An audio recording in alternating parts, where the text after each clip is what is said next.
Hello everyone, আসসালামু আলাইকুম। আপনারা সবাই কেমন আছেন? দেখতেই পাচ্ছেন আমি খুব ভালো আছি। কারণ আজকে হচ্ছে গিয়ে আমরা সব ফ্রেন্ডরা মিলে একটা স্লট বুকিং করে সেখানে খেলতে গিয়েছিলাম।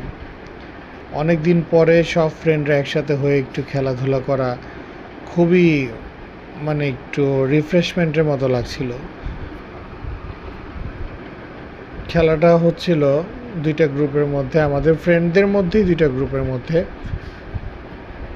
নিজেরাই স্লটটা আমরা বুকিং দিই রাত 10টায়। সেই স্লটটা আমরা পাই 10:30, কারণ তার আগে একটা গেম ছিল, তার একটু লেট করে ফেলেছে।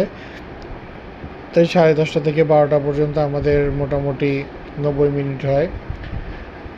তো দেখতেই পাচ্ছেন সবাই খুব এনজয় করে খেলছে, ভাল লাগছে দেখতে। তো এই হচ্ছে গিয়ে ফ্রেন্ডশিপ। প্রত্যেকটা ফ্রেন্ড আজকে প্রেজেন্ট ছিল। তো এটাই হচ্ছে বন্ধুত্ব, আর কিছুই না। মজা জিনিসটা খুবই অন্যরকম। ফ্রেন্ড সার্কেলের মজাটা বিশেষ করে এই যে মজাটা, এটা হয়তো বা এক সময় বয়স হয়ে যাবে, সব কিছুই হয়ে যাবে, কিন্তু এই সময়টা আর পাওয়া যাবে না। আজকে যে এনজয়টা করলাম, হয়তো বা বয়সের ভারে অনেক সময় আর আমাদের এরকম দৌড়ানো যাবে না, খেলাও যাবে না, কিন্তু আজকে প্রচুর এনজয় করলাম আমরা। খুবই ভালো লাগলো। থ্যাংক ইউ সবাইকে। সবাই সময় দেওয়ার জন্য, সবাই যার যার দিক থেকে সময় বের করে সময় দিয়েছে। অনেকে ইনজুরিও হয়েছে, বাট ওটা তাদের জন্য কোনো ম্যাটার না। তারা চাচ্ছিল যে সব ফ্রেন্ডরা একসাথে হবে, খেলবে, একরকম এনজয় করবে, এই আর কি। তো সেখানে সবাই দেখেন যার যার মতো এনজয় করছে, দৌড়াচ্ছে, খেলছে, কেউ হাঁপাচ্ছে না।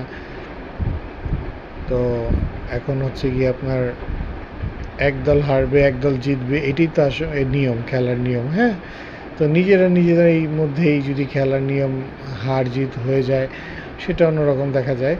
কিন্তু কেউ কোনো মন মালিন্যতা ছিল না তাদের কারোর মধ্যে। একদল হারলো, একদল জিতলো, এটা কোনো ব্যাপারই না তাদের জন্য, কারণ আমরা নিজেরাই।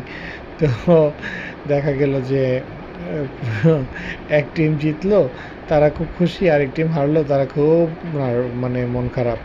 তারপরে আরেক দল যারা জিতলো তারা বুঝালো, দেখ